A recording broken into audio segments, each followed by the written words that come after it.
اب اس عقیدے کی بنیاد کیا ہے، وہ چند ایک باتیں میں ایک ایک کر کے اسے کور کر دیتا ہوں۔ ایک تو آپ کو یہ اس کا کانٹیکسٹ سمجھ آ گیا کہ یہ اس دور کے اعتبار سے تھا۔ وہ کہتے ہیں جی قرآن کی آیات تو جنرل ہیں، آپ ان کو حضور کے زمانے تک کر رہے ہیں۔ یہ وہ لوگ ہیں جب انہیں ہم توحید کی کوئی آیات بتاتے ہیں کہتے ہیں یہ تو بتوں کے بارے میں ہے، تو کافروں کے بارے میں نازل ہوئی ہیں، اور جب یہ آیت آئی تو اس کو آج بھی فٹ کرنے کے لیے تیار ہے۔ تو آپ اس بات کو سمجھ لیں، آدھی بات ان کی درست ہے، ہم بھی کہتے ہیں بتوں کی آیات آپ نہ لگائیں اہل ایمان کے اوپر۔ ہمارے پاس تھوڑی آیات ہیں جو قرآن حکیم میں انبیاء کے بارے میں ہیں کہ وہ نہ کسی کے نفع کے مالک ہیں نہ نقصان کے۔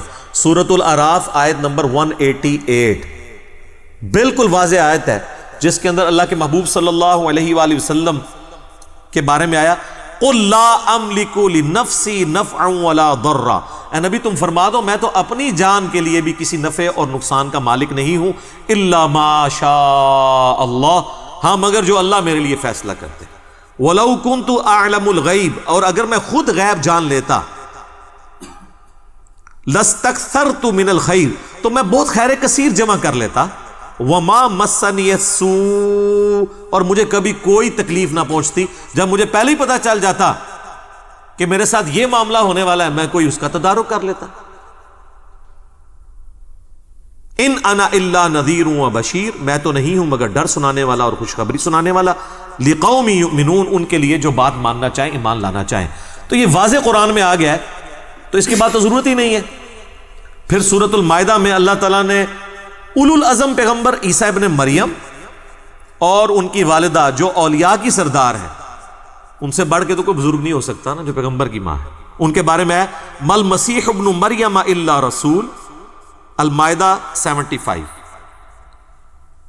مسیح ابن مریم تو نہیں تھے مگر ایک رسول، قد خلت من قبلہ رسول، ان سے پہلے بھی کئی رسول گزرے، وامہ صدیقہ، اور ان کی ماں سچی عورت تھی، کانا یاکلان الطعام، دونوں کھانا کھانے کے محتاج تھے، کھانے کے محتاج تھے۔ انظر کیف نبین لہم الآیات، اے نبی دیکھو ہم اپنی آیتیں کس طرح کھول کھول کے بیان کرتے ہیں، لگی لپٹی بات نہیں، کھول کے۔ ثم انظر انا یؤفکون، اور ان کی طرف بھی دیکھو پھر بھی الٹے پھیرے جا رہے ہیں۔ اس کا مطلب ہے کہ جس نے بات نہیں سمجھنی اس کو کھلی بھی بات بھی سمجھ نہیں آئے گی۔ قل اتعبدون من دون اللہ، اے نبی تم فرماؤ کہ اللہ کو چھوڑ کے عیسیٰ اور ان کی ماں کی پوجا تم کر رہے ہو۔ یہاں من دون اللہ، اللہ نے پیغمبر کو کہہ دیا اے بتاں والی آیت نہیں ہے تو ہم نے کہانی کرائی گئی ہے، بتوں والی آیتیں، اے پیغمبراں والی آیتاں نے، ولیاں والی آیتاں نے، من دون اللہ بھی آ گیا۔ کہتے ہیں نہیں ہم تو عبادت نہیں کرتے ہیں ولیوں کی یا پیغمبروں کی۔ سر اگلی بات بھی سنیں، ما لا یملک لکم ضرا ولا نفعا، وہ عیسیٰ اور ان کی ماں جو نہ تمہارے نقصان کے مالک ہیں نہ نفع کے۔ تو مسئلہ یہ نہیں ہے کہ آپ عبادت کرتے ہیں نہیں بابوں کی، اللہ کہہ رہا ہے بابا کیا، حضرت عیسیٰ اور ان کی ماں بھی کسی کے نفع اور نقصان کے مالک نہیں ہے، تو بابے کدھر؟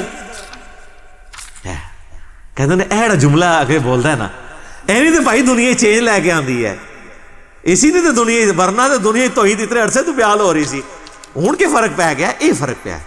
واللہ هو السمیع العلیم، اور اللہ ہے سننے والا اور علم والا۔ یہاں من دون اللہ بھی آ گیا اور مشکل کشائی کی نفی بھی ہو گئی، تو یہ بالکل واضح ہے۔ تو یہ کہتے ہیں جی بتوں والی آیتیں وہ لگاتے ہیں اولیاء اللہ کے، وہ تو آیتیں اللہ تعالیٰ سے موجود ہیں، اور یہ پھر ہمیں کہتے ہیں جی آپ ان آیات کو نا جی وہ افاقی سمجھیں۔ ہم افاقی ضرور سمجھیں گے اگر وہ آیت اسی طریقے سے ہو۔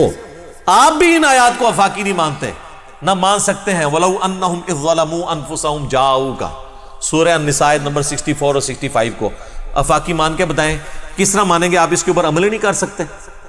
اس اعتبار سے جو آپ سمجھتے ہیں، یہ دو چیزیں آپ سمجھ لیں، یہ بنیادی چیزیں۔ ایک ہوتی ہے سیاق و سباق، جسے ہم کہتے ہیں کانٹیکسٹ، کہ اس آیت کے اندر جو حکم بیان ہوا ہے یہ کس پس منظر میں، اس کا کانٹیکسٹ کیا ہے، وہ قرآن کے اندر ہی موجود ہوتا ہے۔ قرآن اپنے کانٹیکسٹ میں کسی حدیث کا محتاج نہیں ہے۔ دوسری چیز ہوتی ہے شان نزول۔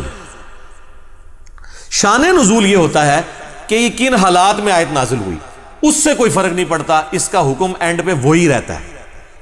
اس کو میں مثال سے سمجھاتا ہوں۔ ٹریفک سگنل میں گرین کے اوپر چلنا ہے اور ریڈ پہ رکنا ہے، اس کا بھی تو کوئی شان نزول ہوگا نا، کسی کے دماغ میں یہ بات آئی ہوگی کہ گرینری جو ہے وہ پتے گرین ہوتے ہیں، یہ پازیٹیو علامت ہے، لہٰذا ہم اس کے اوپر ٹریفک چلا دیتے ہیں، اور بلڈ کا کلر ریڈ ہوتا ہے، اس ریڈ پہ ہم رک جاتے ہیں۔ اگر اس کی آپ تحقیق کر کے شان نزول ڈھونڈ بھی لیں تو اینڈ رزلٹ تو وہی رہنا ہے کہ گرین پہ چلنا ہے اور ریڈ پہ رکنا ہے۔ یہ سمجھتے ہیں کہ شان نزول سے شاید اس کے الٹ رزلٹ نکل آئے گا، مثلا ایاک نعبد و ایاک نستعین کے شان نزول سے یا شیخ عبد القادر جیلانی مدد ثابت ہو جائے، نہیں ہونا پائی، کیونکہ سورہ النساء کی آیت نمبر 82 ہے، اگر قرآن اللہ کے سوا کسی اور ہستی کی طرف سے نازل ہوا ہوتا تم اس میں اختلاف کثیر پاتے کہ پہلے صفحے پہ اور لکھا ہوا ہے اور 300 صفحے پہ جا کے اور لکھا ہوا ہے۔ اگر پہلے صفحے پہ لکھا ہے نا ایاک نعبد و ایاک نستعین، اب پورے قرآن میں اس کے خلاف کوئی آیت نہیں آئے گی، اس کی تشریح میں آ سکتی ہے، جس نے سورہ المائدہ میں آیا وَتَعَاوَنُوا عَلَى الْبِرِّ وَالتَّقْوَى وَلَا تَعَاوَنُوا عَلَى الْإِثْمِ وَالْعُدْوَانِ، نیکی پرہیزگاری کے کاموں میں ایک دوسرے کی مدد کرو، برائی میں نہ کرو۔ ظاہری اسباب آپ اختیار کر سکتے ہیں، اس میں تو حکم ہے۔ وہ مفتی اکمل صاحب نے کتاب لکھی، اس میں لکھتے ہیں کہ کیا امی سے روٹی مانگنا بھی شرک ہے؟ یہ بھی اللہ سے مانگنی چاہیے۔ دیکھو بھئی قرآن کہہ رہا ہے مانگو امی سے روٹی، وَتَعَاوَنُوا عَلَى الْبِرِّ وَالتَّقْوَى، لیکن اماں مر جائے پھر تری روٹی انہیں تو دینی، یا قبر ہی ٹر جائے، یہ سامنے موجود نہ ہوئے۔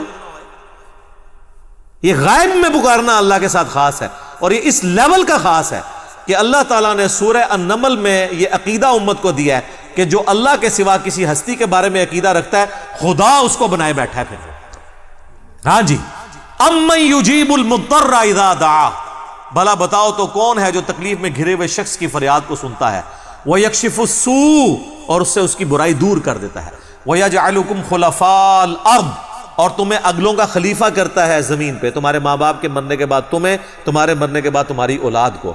اِلَٰهٌ مَّعَ اللَّهِ، کیا اللہ کے ساتھ کوئی اور الہ بھی ہے جو یہ کام کر سکے؟ قَلِيلًا مَّا تَذَكَّرُونَ، لیکن تم بہت کم ہی نصیحت حاصل کرتے ہو۔ کہتے ہیں نہیں منع کدھر ہے؟ یہ منع ہے جی سورہ نمل کی آیت نمبر 62 میں۔ ادھر کہتے ہیں نہیں وہ تو ہے اللہ ہی سے مانگتے ہیں، یہ تو نہیں آیا کسی اور سے نہیں مانگتے، جی یہ بھی آیا ہوا ہے سورہ نمل کی آیت نمبر 62۔ اگے ٹرو تو پتہ لگے نا۔ بارش کون برساتا ہے؟ اللہ۔ ڈیوٹی کس کی ہے؟ فرشتوں کی۔ اگر فرشتوں سے بارش مانگیں گے تو مشرک۔ بخاری مسلم میں آتا ہے بارش نہیں ہوتی تھی تو نبی علیہ السلام صلاۃ الاستسقاء پڑھتے تھے، آپ نے کبھی نہیں کہا کہ المدد یا میکائیل، آپ کی ڈیوٹی اللہ نے لگائی ہے بارش نازل فرما دیں، یہ صحابہ کرام کبھی یہ کہتے ہوں؟ نہیں۔ لہٰذا یہ جھگڑا نہیں ہے کہ مولا علی کو اختیار ہے یا نہیں، شیخ عبد القادر جیلانی کو اختیار ہے یا نہیں، کسی فرشتے جن کو اختیار ہے یا نہیں ہے۔ اختیار ہو تب بھی آپ کسی اور کو پکارتے ہیں جو آپ کے سامنے موجود نہیں ہے یا فوت ہو چکا ہے یا جس سے آپ کمیونیکیٹ نہیں کر سکتے، تو یہ شرک ہو جائے گا۔ تو یہ اس آیت کو کہتے ہیں کہ جی یہ دلیل ہے کہ آپ جا کے قبر رسول پہ مانگیں۔ عجیب۔ اور پھر اس کے لیے پھر وہ جھوٹے سہارے لیتے ہیں، وہ کہتے ہیں جی تفسیر ابن کثیر میں ایک روایت موجود ہے، وہ اگلے دن طارق جمیل صاحب بھی بیان کر رہے تھے۔ طارق جمیل صاحب کا بیچاروں کا کیا قصور ہے؟ ان کے بڑوں نے، تقی عثمانی کے والد صاحب جو مفتی شفیع تھے، معارف القرآن میں انہوں نے بھی یہ نقل کی ہے، اور احمد بریلوی صاحب کا جو ترجمہ کنز الایمان اس کی جو شرح لکھی کی خزائن العرفان انہوں نے بھی نقل کیا ہے، اور ابن کثیر سے نقل کیا۔ ابن کثیر لکھ کے چلے گئے ہیں ایک بے سند روایت، نہ انہوں نے اس کی کوئی سند بیان کی۔ بھئی ابن کثیر تو 8ویں صدی ہجری میں آئے ہیں، جب تک وہ سند نہیں پوری کرتے نبی علیہ السلام تک کسی واقعے کی، ہم اسے کیسے مان لیں کہ جی نبی علیہ السلام کی وفات کے بعد ایک پینڈو شخص تھا، کوئی اعرابی تھا، وہ قبر رسول پہ آیا اور اس نے کہا یا رسول اللہ قرآن میں حکم آیا وَلَوْ أَنَّهُمْ إِذْ ظَلَمُوا أَنفُسَهُمْ جَاءُوكَ، تو میں نے اپنی جان پہ ظلم کیا، میں آپ سے دعا کروانے کے لیے آیا ہوں۔ تو ایک اور شخص وہاں بیٹھا تھا، اسے اونگ آ گئی، وہ خواب میں حضور علیہ السلام آئے اور کہا اس کو بشارت دو کہ تجھے بخش دیا گیا اور میری شفاعت تیرے حق میں قبول کر لی گئی۔ وہ کہتے ہیں دیکھیں جی قبر پہ جا کے آپ مانگ سکتے ہیں۔ لکھی کہاں ہوئی ہے؟ وہ کہتے ہیں روایتوں میں آیا ہے، اور کوئی تھوڑا سمجھدار ہے وہ کہتا ہے جی اس طرح کی ایک روایت مصنف ابن ابی شیبہ میں موجود ہے۔ کڈو جی المصنف ابن ابی شیبہ میں روایت ضرور موجود ہے، لیکن سر وہ روایت ضعیف ہے، مالک الدار والی، اس میں آمش مدلس ہیں اور ان سے روایت کر رہے ہیں اور سما کی تصریح نہیں ہے، منقطع روایت ہے۔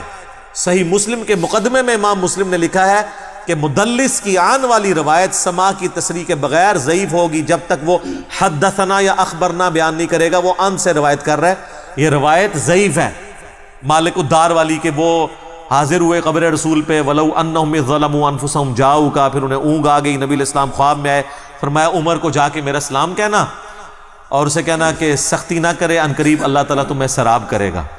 اور یہ پیغام کس کو جا کے دے رہے ہیں؟ حضرت عمر کو.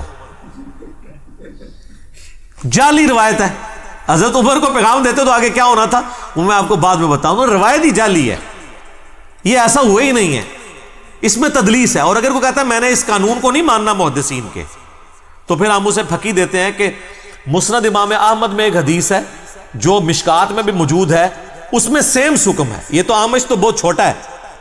ایک تابعی ہے حسن بصری، 70 صحابہ کا شاگرد، وہ ان سے روایت بیان کر رہا ہے کہ نبی علیہ السلام نے فرمایا کہ جو شخص اپنے جاہلی نسب پر فخر کرے اسے کہو کہ تجھے بڑا فخر ہے نا اپنے نسب پہ، اپنے باپ کی شرمگاہ کاٹ کے اپنے منہ میں رکھ لے، اور یہ بات کنائے سے نہ کرو، ڈائریکٹ اس کو کہو کہ تو اپنے باپ کی شرمگاہ کاٹ اپنے منہ میں رکھ. کیا رسول اللہ ایسی بات کر سکتے ہیں؟ یہ بھی روایت ضعیف ہے. پھر اس کو بھی صحیح مانو. آمش تو چھوٹا ہے، حسن بصری تو بہت بڑا ہے، اس کی بھی ہم آن والی روایت سما کی تصریح کے بغیر نہیں مانتے کیونکہ مدلس ہے. تو مانو اس روایت کو، اپنا ایمان برباد کرو. قرآن تو کہہ رہا ہے وَإِنَّكَ لَعَلَىٰ خُلُقٍ عَظِيمٍ، نبی تو اعلیٰ ترین درجے پہ ہیں اخلاقیات کے، وہ یہ بات کریں گے. بخاری اور مسلم دونوں میں حدیث ہے، ابو سعید خدری کہتے ہیں نبی علیہ السلام میں ایک پردہ نشین کنواری لڑکی سے زیادہ شرم و حیا تھی. تو یہ پردہ نشین کنواری لڑکی یہ گفتگو کر سکتی ہے؟ تو یہ کہانی ہے ساری.